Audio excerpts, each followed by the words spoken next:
이 계속될 경우에 이제 우리가 어떤 응징 지금 이제 이 상대적인 어떤 이런 것들을 지금 해야 되는데 가장 어떤 우리가 강력한 무기는 바로 이 북한에 대한 심리전입니다. 북한에 대한 심리전에서 가장 유효한 것이 바로 이제 이 확성기거든요. 예전에 제가 이 젊은 기자 할 때 당시에 북한이 이 전단을 보낼 때 북한이 가장 놀랐던 게 뭐냐면 날씨를 맞춘 거였어요. 일기예보요? 그렇죠. 일기예보를 맞추는 거에 대해서 북한이 굉장히 아마 놀랐다고 그래요. 그만큼 우리의 정보가 정확하다라는 것들을 이제 보여준 것인데 실제로 저 확성기를 통해서 옛날에 또 전광판을 통해서 예. 노래라든지 그다음에 이쪽 소식이라든지 북한 소식이라든지 이런 것들을 아주 전달했습니다.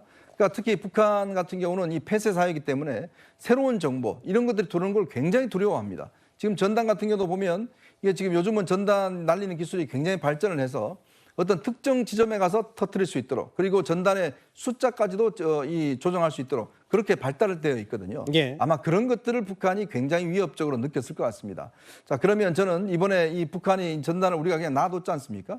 근데 이렇게 놔둬서는 안 될 것 같아요. 이게 지금 오게 될 경우에 예. 만약에 여기에 여러 가지 어떤 물질들이 올 수 있는 가능성이 있기 때문에 이 넘어올 경우에 빨리 이거를 제거시키는 저는 그런 이 작전이 필요하다고 봅니다. 현재 매뉴얼로서는 뭐 여러 가지 민가의 우려 때문에 이거를 제어하지 않지만 그러나 점점 이렇게 계속되면 일단 휴전선 부근에서 넘어올 경우에 왜냐하면 이게 천천히 오기 때문에 우리가 일반 소총으로도 충분히 저격할 수 있는 거거든요. 그런 것들 통해서 일단 넘어오지 않도록 즉 이 서울이나 어제 같은 경우는 외교부 옥상에도 떨어졌어요. 그러게요.